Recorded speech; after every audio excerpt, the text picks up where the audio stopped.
Shalom.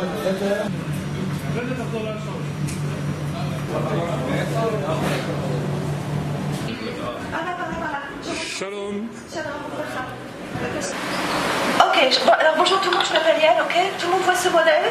Ce modèle, c'est Jérusalem. C'est Jérusalem, il y a 3000 ans de ça. Il y a 3000 ans de ça, pour la première fois arrive à Jérusalem un roi. Ce roi, c'est le premier à avoir conquis la ville de Jérusalem. Et il s'appelle comment ce roi-là? Il s'appelle David, ok? Avant le roi David, il y a eu d'autres rois, mais ils n'ont pas conquis la ville de Jérusalem. Le premier à l'avoir fait, c'est le roi David. Et regardez, qu'est-ce qu'a conquis le roi David? Il a conquis la toute petite partie de la ville de Jérusalem, seulement la partie sud de la ville de Jérusalem. Et le roi David n'a jamais appelé sa ville Yerushalayim, Jérusalem. Comment il appelle sa ville, le roi David? Il appelle il a conquis les Jébuséens, mais il l'appelle la cité de David, la ville de David, ok? Ir David, c'est comme ça qu'il appelle sa ville. Original, hein, le roi David. Ok, et le roi David, il y a 3000 ans de ça, il a un rêve. Et le rêve de David, c'est de bâtir un temple pour le Dieu unique. Est-ce qu'il a bâti son temple à Jérusalem, le roi David? Non, il n'a pas bâti le temple à Jérusalem. Et pourquoi pas? Pourquoi il n'a pas bâti le temple à Jérusalem? Il était là. Parce que...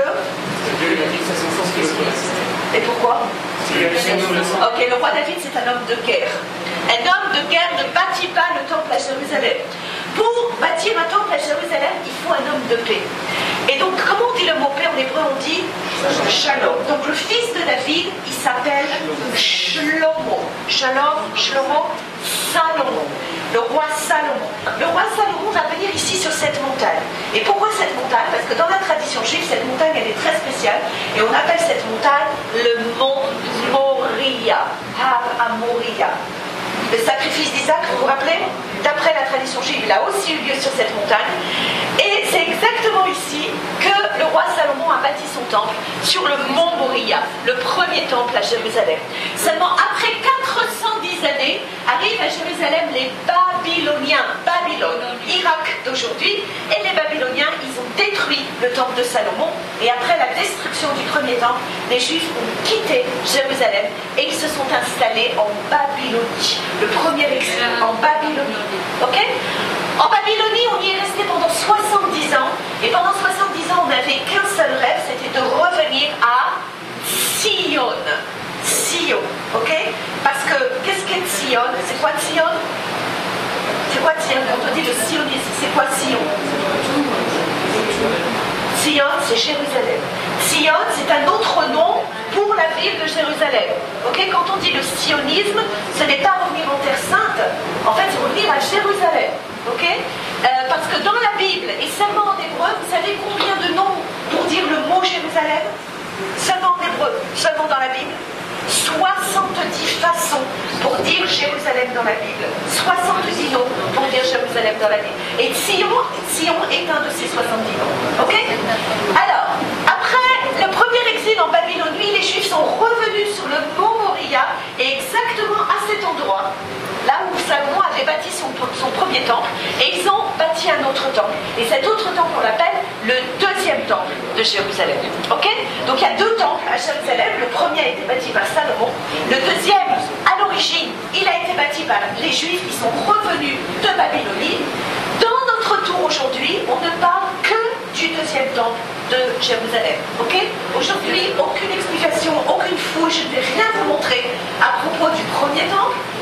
Ce tour, on va parler du deuxième temple de Jérusalem. Ok? Donc à l'origine, quand on revient de Babylonie, on a très très peu de moyens, et sur le mont Moriah, on a bâti un tout petit temple. Vous savez qu'à l'origine, le deuxième temple à Jérusalem, c'est un temple qui est très pauvre, qui est très modeste. Seulement il y a 2000 ans de ça, arrive à Jérusalem un nouveau personnage, et il est roi à Jérusalem, et c'est un roi qui porte un nom grec, et il s'appelle Ordos. Il s'appelle Hérode le Grand. Hérode le Grand est roi à Jérusalem au 1er siècle avant Jésus-Christ. Hérode le Grand est roi à Jérusalem, et il n'est pas juif. Ok? Il n'a pas d'origine juive, il ne vient pas de Judée, ce roi-là, il vient de Édom. Édom. Il est iduméen. C'est où Édom? Ah, il y a une partie en Jordanie et il y a une autre partie sur le sud de Jérusalem, ok? Donc ce roi-là ne vient pas de Judée, il vient de Édom. Et s'il est roi dans cette Jérusalem il y a 2000 ans de ça, c'est pas parce que les Juifs ont voulu de lui comme roi, c'est parce que les Romains ont décidé qu'il serait roi. Parce que qui contrôle cette région du monde il y a 2000 ans? L'Empire romain, ok? Donc quand Hérode arrive à Jérusalem, sur le mont Moria, il a trouvé ici un tout petit temple et il a décidé de le restaurer, de bâtir quelque chose de gigantissime à Jérusalem. Seulement le premier problème qu'a Hérode, regardez, c'est la montagne. Et pourquoi la montagne? Parce que la montagne, elle n'est pas plate. Il doit aplatir la montagne. Alors comment on aplatit la montagne? Eh bien regardez, sur le côté nord, le roi Hérode, il a coupé le mont Moria il y a 2000 ans de ça, et sur la montagne, le roi Hérode, il a bâti quelque chose de nouveau qui n'existait pas avant qu'il ne soit roi à Jérusalem. Le roi Hérode, il a bâti une plateforme sur la montagne. Ok? Cette plateforme, elle est complètement plate. Ok? C'est quoi ce que je vous montre là? C'est très d'actualité. Très très d'actualité. On appelle ça le mont du temple. Le Har Habayit. Le mont du temple. Ok? The Temple Mount. Le mont du temple. Et le mont du temple, pour qu'il soit bien solide, il a besoin d'être soutenu par des murs. Alors il y a un mur sur le côté sud. Et il y a un mur sur le côté est. Ça, c'est le mur du nord. Et celui-là, c'est le mur de l'ouest. À Kotel Hama'aravi, le mur de l'ouest. Ok? Le mur de l'ouest n'est pas un des murs du temple. Ok? Le mur de l'ouest, il n'a aucune connexion directe avec le temple juif. Le mur de l'ouest, son seul et unique rôle, c'est quoi? C'est de soutenir le mont du temple. Et ça s'arrête là. Ok? Le mur de l'ouest, tout le mur de l'ouest, la longueur du mur, elle fait 488 mètres de long. Tout le mur fait 488 mètres de long. Ok? D'ailleurs, c'est le plus long des 4 murs, parce que le mont du temple, ce n'est pas un rectangle, c'est un trapèze. Ok? Donc il y a 2000 ans de ça, au 1er siècle avant Jésus-Christ, après avoir bâti... J'ai l'impression d'être entourée de paparazzi aujourd'hui. Ok. Alors, il y a 2000 ans de ça, après avoir bâti le mont du temple et les 4 murs, eh bien, le roi Hérode, il a pu aussi restaurer le temple à Jérusalem. Et ça, c'est le temple qu'Hérode a restauré à Jérusalem. Le temple qu'a restauré Hérode à Jérusalem, regardez, il est là, c'est le plus grand temple du monde romain. Il n'y a aucun temple dans l'Antiquité qui a été aussi grand que le temple qu'a restauré Hérode à Jérusalem. Alors ça, c'est le temple juif. Regardez, ça, c'est le mont du temple. Le mont du temple. Ok? Et on a dit, il y a des murs pour les soutenir. Il y a un mur sur le côté sud. Il y a un mur sur le côté est. Et regardez, là, on se trouve sur le nord. Et sur le nord, il y a quelque chose de très spécial. Parce qu'il y a cette forteresse. Vous la voyez, cette forteresse? Elle ne se trouve que sur le côté nord. Et elle est très très très connue dans la tradition chrétienne. On l'appelle comment, cette forteresse? Quelqu'un? Non? Antonia. Antonia. Antonia, c'est le début de ce qu'on appelle la Via Dolorosa, le chemin de croix de Jésus. On parlera de cette forteresse quand on sera ici, tout près de la forteresse. On en reparlera. Mais pourquoi Hérode a bâti ici une forteresse? Eh bien, tout simplement parce qu'il fallait protéger le mont du temple et le temple juif. Ok? Regardez ça, c'est le mur de l'ouest, à Kotel Hama'aravi, 488 mètres de long. Regardez ce qu'on voit près du mur de l'ouest. Vous voyez cette rue qui est là? Vous la voyez, la rue? Oui, tout le monde la voit, vous savez ce que c'est? C'est le marché de Jérusalem. Où se trouve le marché il y a 2000 ans de ça? À Jérusalem, il se trouvait collé au mur de l'ouest. Ok? Et regardez, combien de portes vous voyez sur le mur de l'ouest? Il y a combien de portes? 4 portes sur le mur oriental. Ok? 4 portes sur le mur de l'ouest. La porte que vous voyez ici, la plus à gauche, la plus au nord, cette porte-là, on va la voir aujourd'hui ensemble. On va la voir, la porte d'origine. On va la voir aujourd'hui. Ok?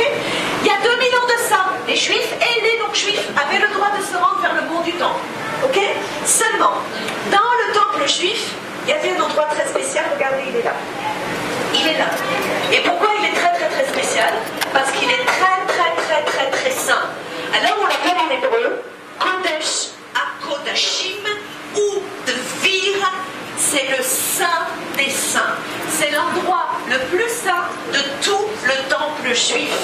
Qui avait le droit de se rendre dans le Saint des Saints? Une seule personne, et on l'appelait Nachon HaKohen HaGadol, le grand prêtre de Jérusalem, et il avait le droit de s'y rendre une fois de l'an. Ok? Vous savez quel jour? Le jour le plus saint de l'année juive, le jour de Kippour. Seulement le jour de Kippour, une personne avait le droit d'ouvrir cette porte et de rentrer à l'intérieur du Saint des Saints. Alors la question que je vais vous poser maintenant, elle est, qu'est-ce qu'il y avait à l'intérieur du Saint des Saints dans le temple qu'a construit Hérode à Jérusalem? De Noé? Non, je ne crois pas. Ça va plus. C'est bon. Vous avez dit tellement de choses d'un coup. Ah oui, alors faut suivre, hein, faut suivre. Non, là, vous vouliez dire l'arche sainte. Ok, l'arche avec les 10 commandements, les tables de la loi. Je rappelle à tout le monde que d'après la tradition juive, l'arche sainte ne se trouvait que dans le temple de Salomon. Ok? Je répète, d'après la tradition juive, l'arche sainte avec les 10 commandements, ok, les tables de la loi, ne se trouvait que dans le premier temple. Ok? On parle du deuxième temple de Jérusalem. Il n'y a plus d'arche sainte dans le deuxième temple de Jérusalem. Il n'y a plus de table de la loi. Ok? D'ailleurs, ne me demandez pas où se trouve le temple et l'arche sainte aujourd'hui. Hein, parce que moi, je n'ai pas la réponse. Je ne sais pas où elle se trouve aujourd'hui. Mais elle ne se trouve plus dans le second temple. Elle n'est que dans le premier temple, que dans celui de Salomon. Ok? Alors, si je vous pose la question, qu'est-ce qu'il y a à l'intérieur du second temple, dans le Saint des Saints? La réponse est rien du tout. Ok? Il n'y a rien à l'intérieur. Il n'y a plus d'arche sainte, il n'y a plus de table de la loi, il n'y a plus de 10 commandements, tout ça n'existe plus. Alors pourquoi cet endroit est tellement saint? Il n'y a rien à l'intérieur. Pourquoi? Ok. Alors, vous vous rappelez qu'on a construit le temple juif sur la montagne, le mont Moria? Il ne faut pas oublier cette montagne. Maintenant, il y a une partie de la montagne qui se trouve dans le Saint des Saints. Et cette roche, elle est très spéciale dans la tradition juive. On appelle cette roche la pierre de la fondation. Even Ashtaya, la pierre de la fondation. Et pourquoi la pierre de la fondation? Parce que d'après la tradition juive, quand Dieu a créé le monde, la première roche qu'il a créée, c'est la roche qui se trouvait dans le Saint des Saints.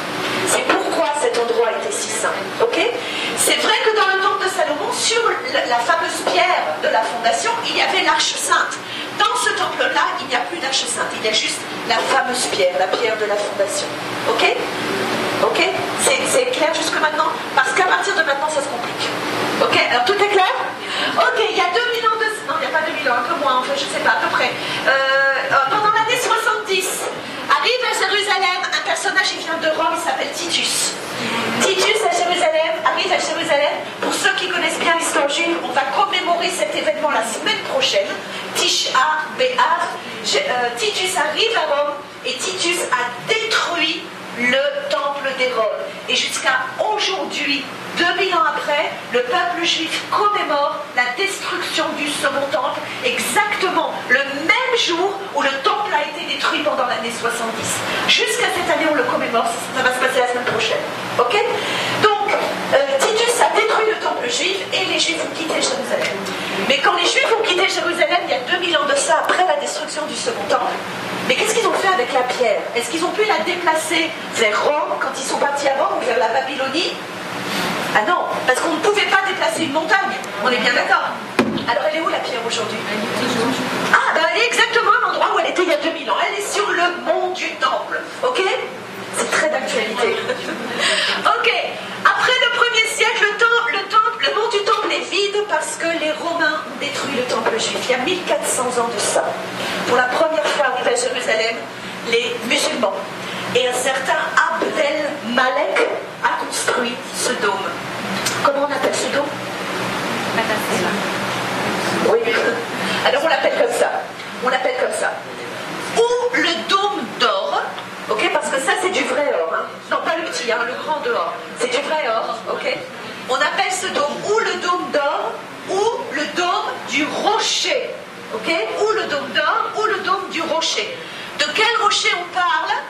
De la roche, du rocher de la fondation. D'après la tradition juive, Abd el-Malek, il y a 1400 ans de ça, il a construit le dôme autour du Saint des Saints. Ok? Quand Abd el-Malek et les musulmans ont construit ce dôme, il y a 1400 ans de ça, à l'origine, ce dôme n'est pas un endroit de prière pour les musulmans. Aujourd'hui, ils prient, évidemment, ils prient à l'intérieur de ce dôme. À l'origine, ils ne priaient pas à l'intérieur de ce dôme. Pourquoi ils ont bâti ce dôme il y a 1400 ans de ça? Pour prouver la domination musulmane sur le mont du Temple. Ok? Est-ce que vous êtes partis sur le mont du Temple une fois? Non? Hier? Ce matin? Non, demain matin? C'est fermé.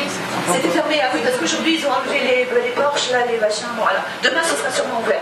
Le mont du Temple est ouvert tous les matins entre 7h du matin et 11h du matin. Je répète, le mont du Temple est ouvert tous les matins, sauf le vendredi, pardon, entre 7h et 11h du matin. Vous pouvez visiter le mont du Temple, vous pouvez marcher sur le mont du Temple, vous pouvez prendre des photos sur le mont du Temple.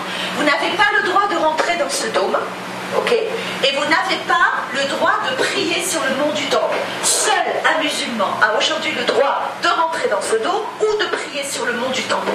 Mais on peut visiter le mont du Temple tous les matins entre 7h et 11h. Sur le mont du Temple, on peut voir deux dômes. Le grand dôme, c'est le dôme du rocher, c'est le Saint des Saints d'après la tradition juive. Mais il y a un petit dôme qui se trouve sur le côté sud. Il est beaucoup plus petit et il est de couleur argentée. Oui? Ok? Oui? Ce dôme, il est plus petit et on l'appelle, ce dôme est une mosquée, on appelle cette mosquée la mosquée El-Aqsa. À l'origine, les musulmans ne prient que dans la mosquée, que dans le petit dôme. Aujourd'hui, si vous demandez aux musulmans, c'est vraiment d'actualité, pour les musulmans aujourd'hui, tout le mont du Temple, c'est la mosquée El-Aqsa. Tout le mont du Temple. Ok? Ça, c'est il y a 1400 ans de ça. Maintenant, il y a 700 ans de ça, arrivent à Jérusalem les Mamelouks. Les Mamelouks, ce sont des musulmans. Ils viennent d'Égypte et ils s'installent dans cette vallée. Regardez cette vallée. La vallée se trouve en dessous et le mont du Temple se trouve au-dessus. Ce n'est pas le même niveau. Les Mamelouks, ce sont des musulmans. Un musulman, il prie combien de fois par jour? 5 fois. Un juif 3 fois, un musulman 5 fois.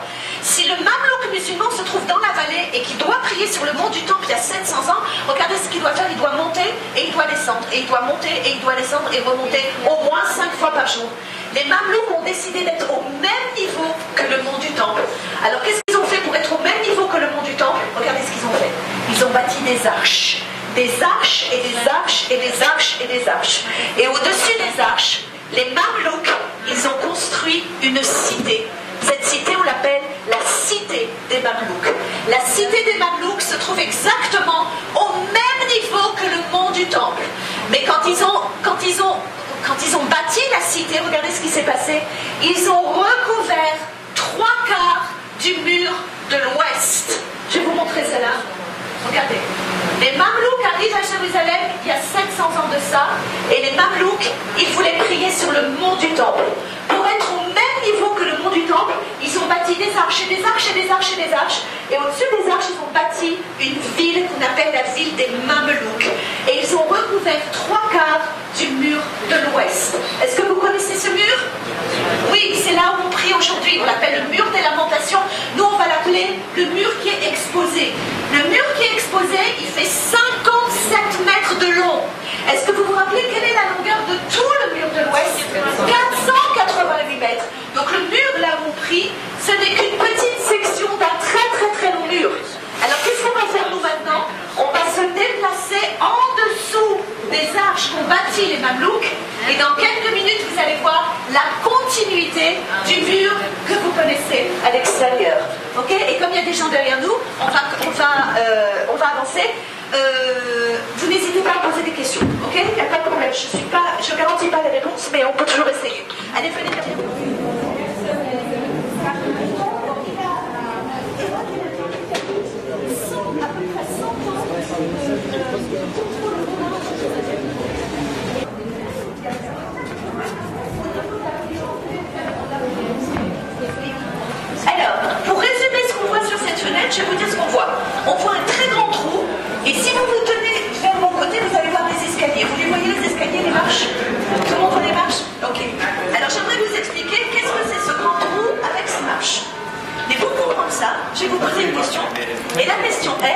Où se trouve le mur de l'ouest? Si je vous demande où se trouve le mur des lamentations, il est à droite, il est en haut, il est à gauche, il est en bas, il est où le mur? C'est très confus hein, quand on est à l'intérieur. Je comprends que c'est très confus. Écoutez-moi. Il est derrière moi. Ah non, ça c'est pas le mur, ah, voilà, elle avait raison. Seulement, ce n'est pas ça le mur, hein, mais c'est la direction du mur. Bravo, exactement. Le mur qui se trouve là-bas, le mur. Ok? Vous vous rappelez, on a dit le mur de l'ouest, c'est le mur qui soutient le mont du Temple. Donc le mont du Temple, il se trouve où? Il se trouve aussi par là-bas. Tout le monde est d'accord? Et il y avait quoi sur le mont du Temple il y a 2000 ans de ça? Il y avait le temple juif, le temple d'Hérode. Oui? Et on a dit, les gens avaient le droit de se rendre vers le temple juif et le temple d'Hérode. Seulement, quand on voulait se rendre dans le temple juif, on avait l'obligation d'être pur. Attention, pas propre, mais pur. Pas la même chose, ok? Alors, comment on est pur dans le judaïsme? Quelqu'un sait peut-être? Comment on est pur dans le judaïsme? Voilà, on doit tremper dans ce qu'on appelle un bain rituel. En hébreu, on appelle ça un mikvé. Un mikvé, ok? Un mikvé, c'est un énorme trou qui se trouve à même le sol. Et cet énorme trou, il était plein d'eau naturelle. Ou de l'eau de source, ou de l'eau de pluie. Regardez cet énorme trou, regardez les escaliers. C'est un bain rituel. Ok? C'est un mikvé. Ok? Les gens avaient l'obligation de se tremper tout le corps. Ok? On ne se trempe pas les mains ou les pieds. Tout le corps à l'intérieur du bain rituel. Et après une immersion totale, on avait le droit de se rendre vers le mont du Temple. On était pur. Ok? Alors il y a quand même un problème. Vous avez vu, quand vous avez regardé ici dans la fenêtre, vous m'avez dit, oulala, c'est profond, oui. Donc le mikvé se trouve tout en dessous, en dessous, en dessous. Et nous, on se trouve ici. Alors une question, comment on accédait au mikvé? On n'ouvrait pas la fenêtre et on sautait à l'intérieur. Alors, comment on accédait? Je ne vois pas d'escalier, moi, alors là. Où sont les escaliers? Une poulie comme un ascenseur. Il y a 2000 ans de ça? Je rigole, c'est pour rire. Remarquez, Ron, il aurait été capable, remarque. Mais il y a 2000 ans, le niveau du sol était le même. Où se trouve Jérusalem il y a 2000 ans de ça? Où se trouve Jérusalem à l'époque d'Hérode? Où se trouve Jérusalem à l'époque de Jésus? Où se trouve les Jérusalem à l'époque du second temple? Ici? Non, la ville, elle se trouve en dessous. En dessous. Toute la ville se trouve en dessous. Le mikvé, les habitations, le marché, toute la ville se trouve en dessous. Et pour les enfants, la ville, il y a 2000 ans, c'est pas une ville à l'intérieur de tunnels, ok? Parce qu'il y a 2000 ans, évidemment, il n'y a pas cette arche, et il y a 2000 ans, il n'y a pas cette fenêtre. La ville se trouve en dessous, et au-dessus de leur tête, c'était le ciel ouvert. On est d'accord? Parce que vous vous rappelez, après le premier, et surtout après le deuxième siècle, ce qu'on appelle la révolte de Bar Kokhba, les Juifs ont quitté Jérusalem. Arrivent ici les Romains. Qu'est-ce que font les Romains? Ils posent une couche sur les fondations juives. Et puis au IVe siècle, les Byzantins, une autre couche. Et il y a 1400 ans de ça, vous vous rappelez, ils ont construit le dôme du rocher, une autre couche à Jérusalem. Il y a 1000 ans de ça, un certain Godefroy de Bouillon, il arrive de la région d'où vous venez, oui, les croisés arrivent, allez, encore une autre couche à Jérusalem. Et il y a 700 ans de ça, les Mamelouks, et encore une autre couche à Jérusalem, couche après couche. C'est comme ça qu'on a bâti la ville de Jérusalem. Donc quand nous, on arrive ici, nous, on revient ici, vous savez quand? Il y a exactement le mois dernier, au mois de juin, il y a eu exactement 50 ans. 50 ans. Le 7 juin 1967, après la guerre des 6 jours, les Juifs reviennent à Jérusalem. Et on commence à creuser, et à creuser, et à creuser, à fouiller ici. Et quand on trouve un bain rituel comme celui-ci, ça c'est la preuve que les Juifs vivaient ici il y a 2000 ans. Parce que seul un Juif utilise cette construction. Un chrétien ne l'utilise pas, et un musulman non plus. Ça c'est la preuve que les Juifs vivaient ici il y a 2000 ans. Ok? Je vous montre ici un bain rituel, un mikvé, juste que vous sachiez, qu'autour du mont du Temple, on a trouvé plus de 100 mikvaot, mikvé au pluriel, exactement comme celui-ci. Là, vous en voyez un, autour du mont du Temple, il en existe plus de 100. Donc la preuve que les Juifs vivaient ici il y a 2000 ans. S'il y a des gens qui doutent, venez voir. Ok? Moi j'ai une mission ici, ma mission tous les jours, c'est d'expliquer en 3 langues la relation forte qui existe entre le peuple juif et la ville de Jérusalem. Ok? Il y a des questions? Allez, on avance.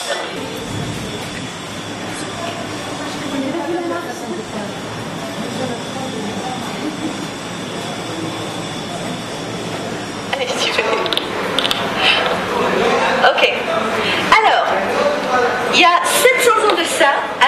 Jérusalem les Mamelouks. Les Mamelouks, ce sont des musulmans. Donc les Mamelouks, ils voulaient prier de l'autre côté de ce mur. Parce que qu'est-ce qu'il y a de l'autre côté de ce mur? Il y a le mont du temple. Le mont du temple, oui. Avec le dôme du rocher et la mosquée Al-Aqsa sur le côté sud. Mais les Mamelouks ont décidé d'être au même niveau que le mont du temple. Et donc je vous ai dit, ils ont bâti des arches. Regardez, vous en avez une au-dessus. Des arches exactement comme celle-ci. Ok? Au-dessus des arches, les Mamelouks, ils ont construit la cité des Mamelouks. Alors aujourd'hui, évidemment, il n'y a plus de Mamelouks à Jérusalem. Ok? Par contre, il y a toujours des gens qui vivent au-dessus. Ok? Toujours des gens qui vivent au-dessus. Vous savez, à Jérusalem, on a 4 quartiers dans la vieille ville. On a un quartier juif, arménien, chrétien et musulman. Alors, quel quartier se trouve au-dessus des arches? On est en dessous de quel quartier maintenant? Vous en avez pas juif, pas chrétien, il en reste deux. Arménien. Musulman, on dit musulman, ok? Musulman. On est en dessous du quartier musulman, ok? Tout le long de ce tour, on sera en dessous du quartier musulman. Et pourquoi ça? Parce qu'à l'origine, le quartier musulman, c'est la ville des Mamelouks, ok? Donc quand les Mamelouks arrivent ici, ils bâtissent les arches, au-dessus des arches, ils bâtissent leur ville, et ils ont recouvert 3/4 du mur de l'ouest. 3/4 du Kotel HaMaaravi, ça c'est le Kotel HaMaaravi, c'est le mur de l'ouest. Ok? C'est le même mur que vous connaissez à l'extérieur, c'est le même côté. Regardez, venez par ici et regardez la porte. Tout le monde voit là-bas une porte? Il y a une porte. Si on ouvre cette porte, qu'est-ce qu'on va voir là-bas de l'autre côté? Si j'ouvre la porte, je vois quoi derrière la porte? Vous allez voir exactement ce qu'on appelle le mur des lamentations, le mur qui est exposé. Derrière cette porte, il y a 57 mètres. Mais le mur de l'ouest, il ne fait pas 57 mètres, il fait 488 mètres. Donc ce que je vous montre là, c'est la continuité du mur, seulement quoi? Elle se trouve en dessous des arches qu'ont bâti les Mamelouks il y a 700 ans. Tout le monde a compris? Ouais? Ok. Alors, maintenant, comment on reconnaît les pierres d'origine du mur? Et quand je dis les pierres d'origine du mur, je dis les pierres d'Hérode, parce que Hérode, c'est lui qui a bâti le mur de l'ouest. Ok? Comment on reconnaît les pierres d'Hérode? Elles sont en polystyrène. Non seulement elles sont roses. Ok. C'est pas comme simplement qu'on les reconnaît. Elles ont quelque chose de très très très spécifique. Et j'espère que vous allez vous promener. Je vous conseille de vous promener dans le pays. À chaque fois que vous verrez ces pierres, vous pouvez être sûr que c'est Hérode qui a construit. Elles ont toujours une bordure autour. Toujours une bordure. Et une bordure, et une bordure, vous la voyez? Toujours. Ok? Quand on voit une bordure autour des pierres, ce sont les pierres d'origine. C'est comme ça qu'Hérode a bâti. Il a bâti à Jérusalem, et à Jéricho, et à Masada, et dans le nord, etc. etc. Ok? C'est comme ça qu'il bâtit, avec une bordure autour des pierres. Ok? Alors regardez, cette pierre-là, c'est aussi une pierre d'origine. Où sont les bordures autour? On voit celle qui est en bas. Ok? Maintenant regardez, je vais vous montrer, vous voyez ici le point vert, tout le monde voit le point vert? C'est la bordure qui se trouve à droite de la pierre. Où se trouve l'autre côté de la pierre? Regardez, attention, eh bien elle se trouve ici. Ça c'est l'autre côté de la pierre. On voit l'autre bordure. Et tout ce que je vous montre là, tout ça, et tout ça, et tout ça, c'est une seule pierre. Ok? La pierre elle fait 14 mètres de long. Et la pierre, elle pèse 570, oui, 570 tonnes. 570 tonnes. Alors, c'est quoi la prochaine question? Okay. Qui déplaçait des pierres comme ça il y a 2000 ans, hein, pas la semaine dernière? Il en faut beaucoup. 500. Ok. En fait, je vais vous dire, la véritable réponse à cette question, c'est qu'on ne connaît pas la réponse. On ne sait pas exactement comment on faisait. On a des méthodes, donc une que vous venez de citer maintenant. Dans quelques minutes, je vais vous montrer une des méthodes qu'on pouvait utiliser, mais personne ne sait exactement comment on déplaçait des pierres comme ça. Il y a 2000 ans, hein, pas la semaine dernière, il y a 2000 ans de ça. Ok? Donc n'oubliez pas cette question, on va essayer d'y répondre. Autre chose de très important, vous comprenez bien qu'on n'est pas au plus profond du mur. Quand vous priez au mur, qu'on appelle le mur des lamentations, ce n'est pas le plus profond du mur. Le mur, il continue en dessous. Et pourquoi le mur, il continue en dessous? Tout simplement parce qu'il y a 2000 ans, la ville, elle était plus en dessous. Ok? Des questions? Il y a un revêtement, Non, tout est d'origine. Tout est d'origine. Ok? Ah, et bien tout simplement parce que regardez les Romains, ils ont cassé la pierre en haut. Vous la voyez? Ils l'ont cassée. Ils ont voulu le détruire. Ah, je voulais vous dire quelque chose de très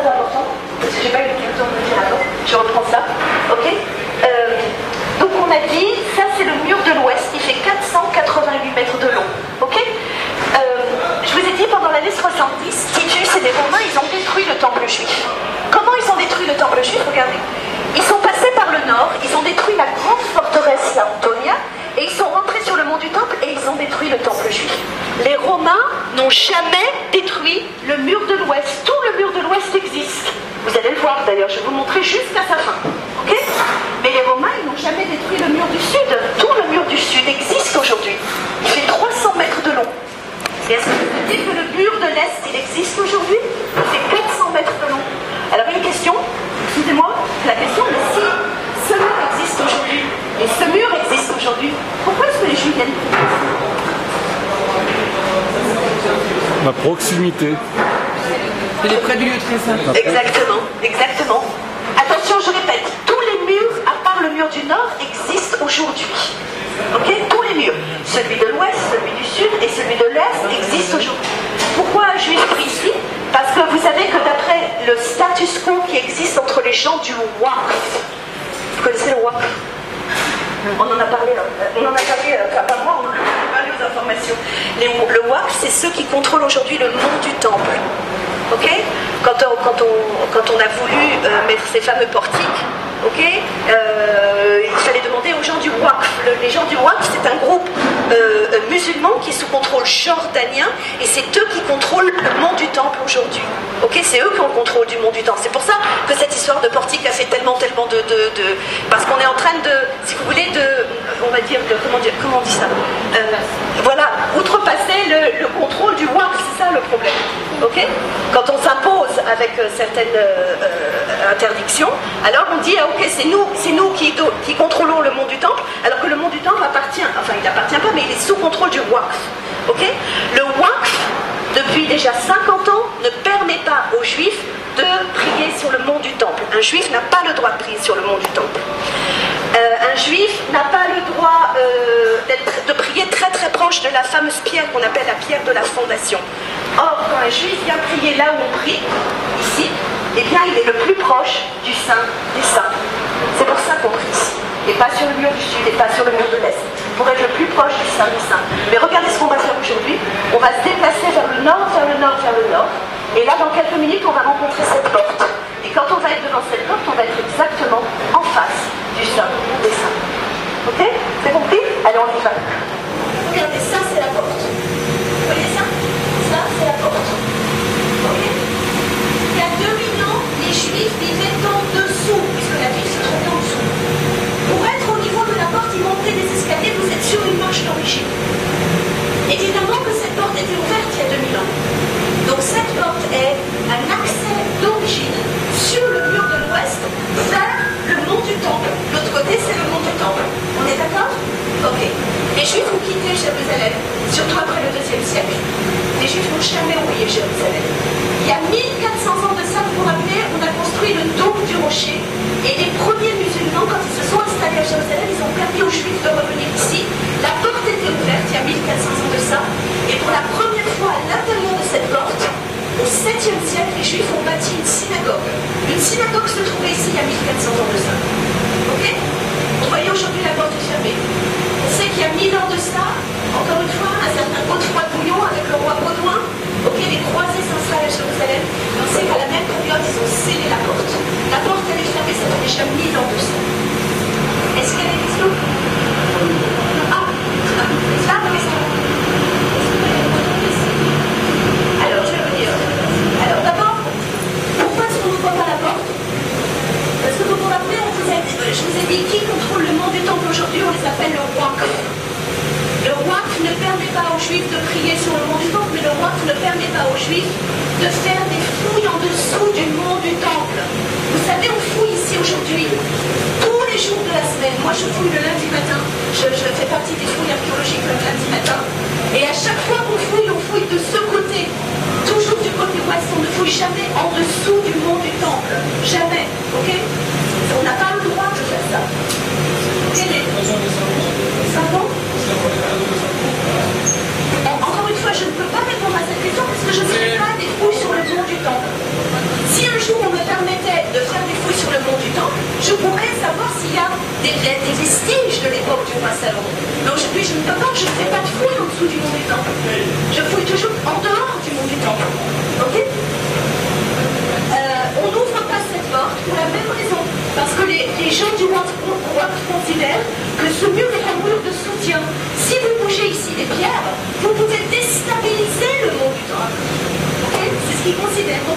les pierres. Vous avez vu, on a voulu mettre des portiques et on a eu... voilà. Donc, ça se passe comme ça à Jérusalem. Et on ne touche pas les pierres. Quand on fouille de ce côté, on ne fouille pas en dessous du mont du Temple, jamais. Okay, on n'ouvre pas la porte. Maintenant, pour répondre à votre question, il y a une trentaine d'années, il y a le rabbin principal des lieux saints qui a essayé d'ouvrir. Et il a en fait ouvert par le haut. Okay, et dès qu'il a commencé à ouvrir, et bien peut-être 15 jours après, les gens du roi se sont adressés au premier ministre de l'époque qui s'appelait Menachem Begin et ils lui ont demandé de venir fermer la porte. Ils lui demandaient de venir fermer la porte. On ne sait pas exactement ce qu'il y a de l'autre côté. Par contre, on a essayé de il y a une trentaine d'années. Okay, et depuis, la porte est fermée. On sait que de l'autre côté, moi j'ai des photos à la maison, il y a des grandes sources d'eau. Et on ne sait pas plus que ça. Okay, pour faire des fouilles, il faut des années et des années et des années et des années. Okay, pour vous donner un exemple, on a commencé les premiers fouilles en 1967 et le parisien que je vous ai montré, on l'a découvert il y a 7 ans. Donc imaginez, il faut des années et des années de fouilles. En 15 jours, on ne peut pas... Ok, donc ok, oui. Ah, les croisés. Alors je vais vous expliquer. Quand les croisés s'installent à Jérusalem, c'est très simple. Évidemment, il y avait des juifs, il y avait des musulmans. Seulement quand les croisés s'installent à Jérusalem, ils veulent faire de Jérusalem une ville chrétienne. Donc si vous n'êtes pas chrétien, vous n'avez pas le droit d'être à Jérusalem. Il y avait des minorités, mais ils ne voulaient peut-être pas que les juifs viennent prier ici. Et c'est pour ça qu'ils vont fermer la porte. Je ne peux pas dire que ce soit de votre point de vue, non, qui est fermé, mais je sais que c'est à l'époque des croisés. Ok, alors maintenant, pourquoi cet endroit il est très spécial? Parce que si vous vous mettez comme ça, et vous comptez 97 mètres en avant, et vous êtes en face du Saint des Saints. Ok, donc quand un juif vient ici, et qui prie ici, il est le plus près du Saint des Saints. Je vous rappelle, un juif n'a pas le droit de monter sur le mont du Temple et de prier sur le mont du Temple. Quand un juif vient ici, il est le plus près du Saint des Saints. C'est pour cette raison que les juifs ont construit une synagogue ici, dans cette porte, il y a 1400 ans de ça. Et c'est pour ça que nous-mêmes, il y a une trentaine d'années, au-dessus de votre tête là, on a construit notre synagogue. Les hommes prient en haut et les femmes prient à droite. Parce que quand on vient ici, on est le plus près du Saint des Saints. Ok? Alors, est-ce que vous voyez tous les petits papiers là qu'il y a sur le mur? Vous voyez, vous allez voir, il y a plein de petits papiers sur le mur, vous les voyez? Est-ce que vous avez écrit vos propres papiers? Vous les avez mis sur le mur? Non? Non. Il faut le faire, c'est dommage, non? Non? Vous savez pas? Non, ça ne finit pas. Ok. Question. Quand vous écrivez vos papiers, pardon? Ben, c'est la même, c'est des vœux, des prières, etc. C'est comme on met à l'extérieur. Comme c'est le même mur, ils les mettent ici, et là on est encore plus près du Saint des Saints. Alors si déjà, il vaut mieux le mettre par ici. Ok, on prie qui on veut. On a le même Dieu de toute façon. Ok, oui, question? Vous aviez parlé des petits papiers. Oui, je suis en train. Ok, alors je voulais juste vous demander, quand vous mettez vos papiers, enfin ceux qui veulent, et que vous quittez Jérusalem, qu'est-ce que nous faisons avec tous les papiers? Des billets.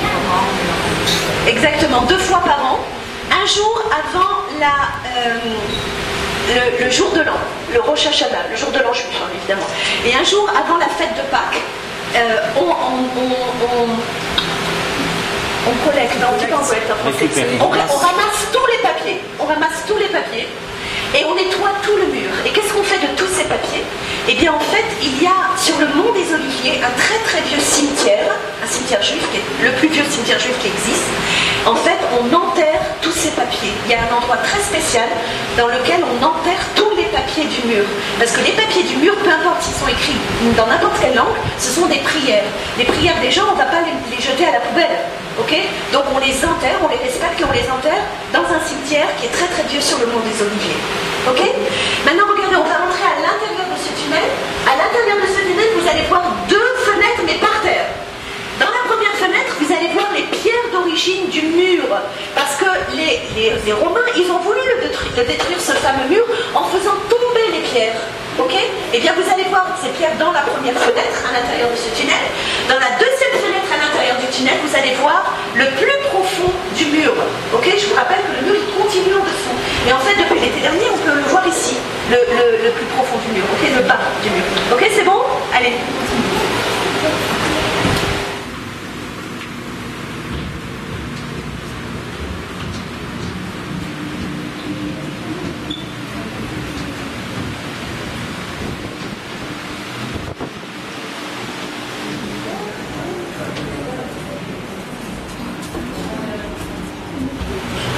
Alors ça, c'est le mont du temple, il y a 2000 ans de ça. Et ça, c'est le temple juif, il y a 2000 ans de ça. Ok? Et ça, c'est le mur de l'ouest, 488 mètres de long. Vous voyez le petit rectangle?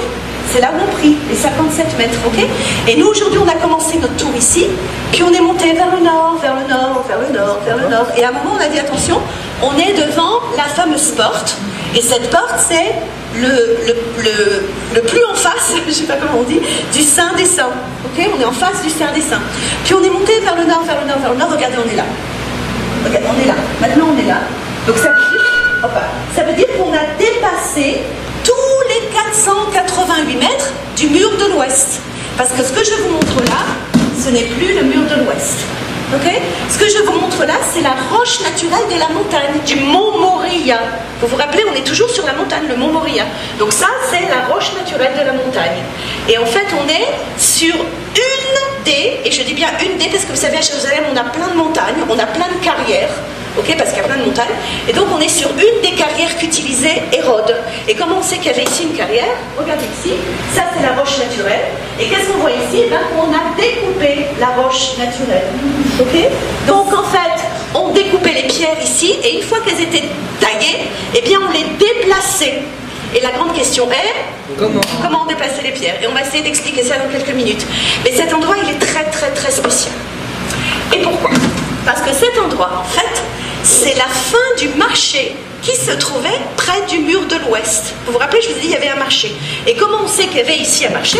Parce qu'on a découvert les fameuses colonnes. Les colonnes de ce qu'on appelle le forum romain. Si vous vous déplacez dans la vieille ville de Jérusalem, si vous allez par exemple dans le quartier juif de Jérusalem, vous allez voir quelque chose qui ressemble à ça. On appelle ça aujourd'hui un cardo. Celui de la vieille ville de Jérusalem, il est plus récent, c'est un cardo byzantin. Celui-ci est un cardo romain. Mais c'est le même principe, c'est-à-dire qu'ici, il y avait un marché. Alors imaginez, il y a 2000 ans, il y avait une rangée de colonnes, une autre rangée de colonnes, et autour des colonnes, eh bien, il y avait des marchands qui vendaient à boire, à manger, etc., etc. Ok?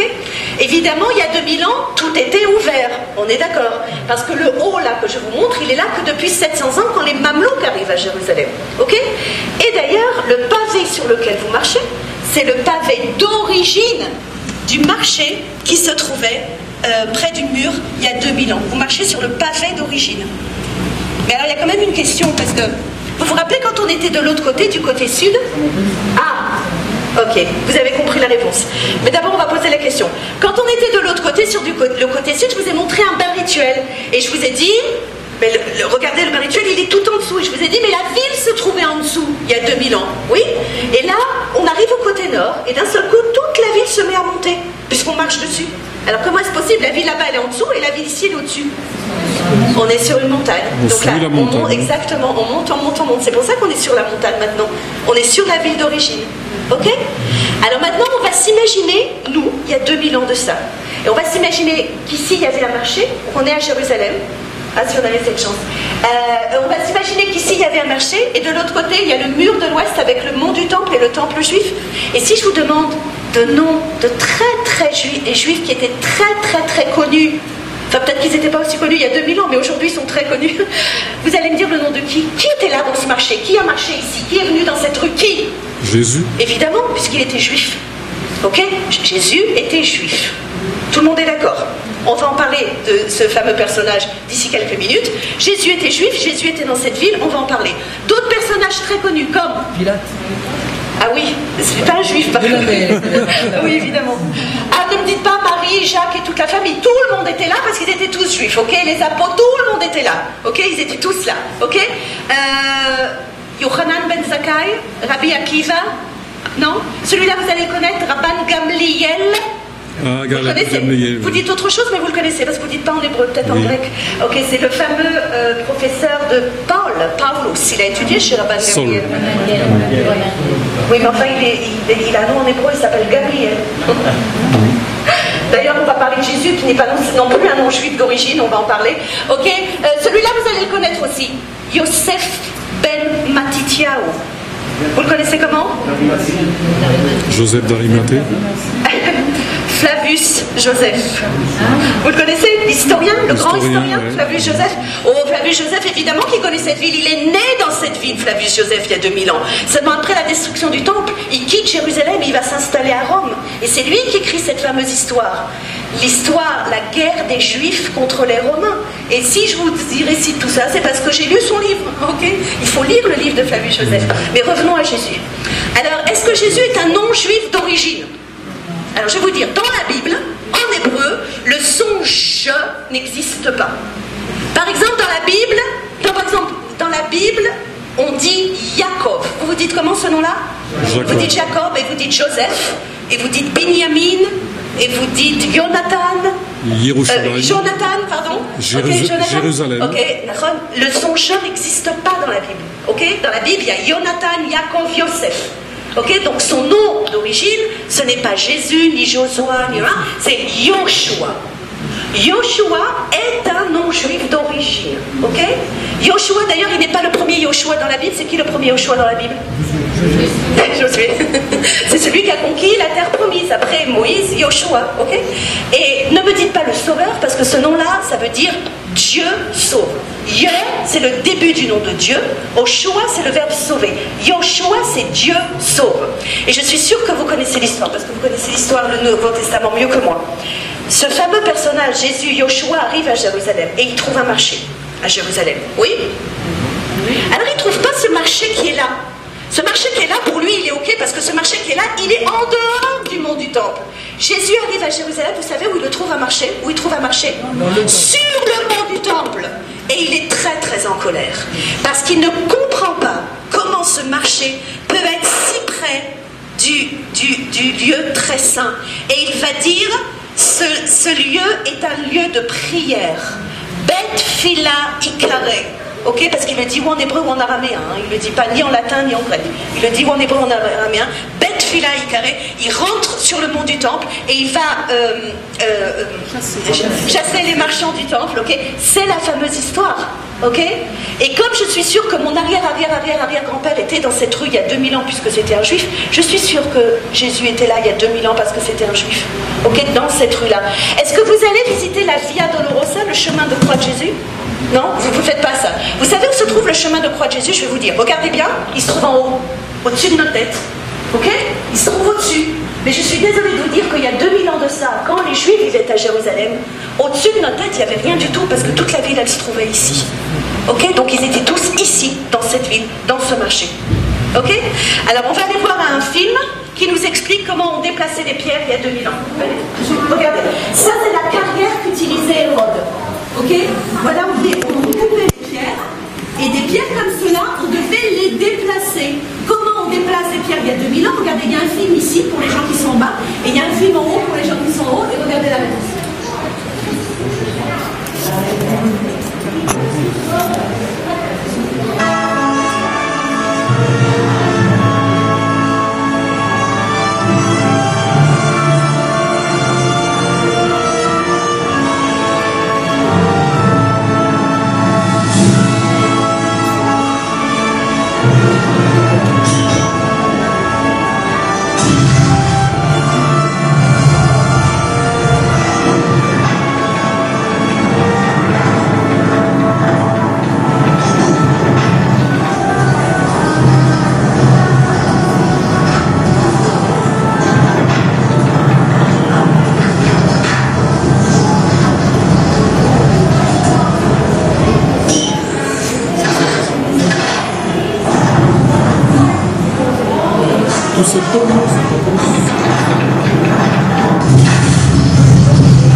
tunnel. C'est à l'origine un tunnel d'eau parce que les Juifs qui étaient là bien avant Hérode, ils ont construit en fait à l'intérieur de montagne, ils ont construit un tunnel d'eau pour pouvoir faire venir de l'eau vers le mont du Temple.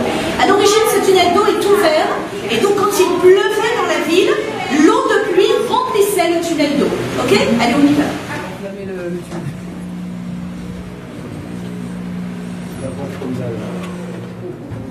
Avant, c'était la petite changerait ça.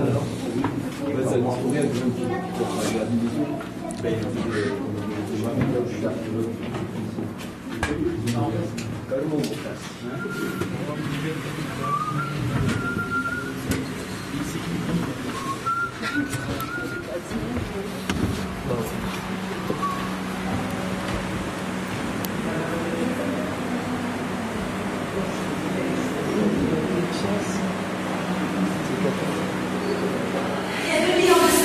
Hérode a construit ici une forteresse pour protéger le mont du Temple et le Temple juif. Aujourd'hui, cette forteresse n'existe plus parce que Titus, avant de détruire le Temple, il a détruit la forteresse Antonia. Quand Hérode a construit la forteresse Antonia, le passage qu'on vient de passer dans la montagne, celui-là même, c'est un passage d'eau, de pluie. Or, quand Hérode a construit sa forteresse, il ne voulait pas que l'eau le dérange dans ses constructions. Alors, qu'est-ce qu'a fait Hérode? Il a construit cette piscine. Et il faisait venir l'eau du passage d'eau jusqu'à cette piscine. Ok? Pourquoi est-ce qu'on voit de l'eau dans cette piscine aujourd'hui? C'est pas parce que Hérode nous a laissé de l'eau il y a 2000 ans. C'est parce qu'en fait, quand il pleut à Jérusalem, la roche elle absorbe l'eau de pluie et de temps en temps ça nous tombe dessus. Si vous venez ici au mois de janvier, quand on arrive ici, on est tous avec un parapluie parce que ça tombe tout le temps. Ok? Alors, il y a 2000 ans de ça, donc Hérode construit la forteresse, il l'appelle Antonia. Antonia, ce n'est pas un nom juif, c'était un nom romain. Alors, qui était Antonia? Qui était Antonia? La forteresse Antonia, le début de la guerre de Barbarossa. Qui était? C'est pas un nom de femme, Antonia. C'est un nom d'un certain Marcus Antonius. Marc-Antoine. Ok, Marc-Antoine, le fameux Marc-Antoine qui va se suicider avec Cléopâtre. C'est le big boss à Jérusalem, Marc-Antoine. Donc quand Hérode a construit la forteresse, il lui a donné le nom de son patron. Et cette forteresse, elle est très connue parce que dans 2 minutes, on va sortir et on va être exactement au début de la Via Dolorosa, du chemin de croix de Jésus. Okay. Alors, cette arche, et on finit, cette arche, elle est très vieille à Jérusalem. Cette arche, elle date du 2e siècle. Parce qu'au 2e siècle arrive à Jérusalem un personnage, on a déjà parlé de lui, il s'appelle Adrianus. Adrien, il vient de Rome, et Adrien, il arrive à Jérusalem, il rencontre un certain juif qui essaye de se révolter contre la domination romaine, il s'appelle Bar Korva, et Adrien arrive ici, regardez ce que fait Adrien, il ferme la piscine d'Hérode. Okay, à l'origine, la piscine était ouverte, et Adrien l'a fermée. Et pourquoi Adrien a construit cette arche? Parce qu'à 1500 ans de ça, au-dessus de cette arche, Adrien lui a construit une nouvelle Jérusalem. Alors évidemment, c'est plus une Jérusalem juive, c'est une Jérusalem païenne, une Jérusalem romaine. Et pour la première fois, les Romains, il y a 1800 ans de ça, ils ont changé le nom de Jérusalem. Et au lieu d'appeler Jérusalem, Yerushalayim, eh bien ils l'ont appelé Elia Capitolina. Elia Capitolina, ça a été le nom de Jérusalem, le nom de la ville de Jérusalem pendant à peu près 600 ans. Donc les Romains, ils ont changé le nom de Jérusalem. Et imaginez-vous, les Romains, ils ont changé le nom de toute la Terre Sainte. Parce que les Romains, il y a 1800 ans de ça, c'est eux qui ont appelé cette terre, comment ils l'ont appelée? La Palestine. Qui appelle cette terre Provincia Palestina? Qui appelle cette terre comme ça? Ce sont les Romains, il y a 1800 ans de ça. Ok? Merci beaucoup d'avoir été avec moi aujourd'hui. Merci de visiter la ville de Jérusalem. On va sortir dans le quartier musulman, on va sortir dans la Via Dolorosa. Vous pouvez rester ici et visiter la Via Dolorosa. Si vous voulez retourner là, on a commencé le tour, vous me suivez. Ok? Merci beaucoup.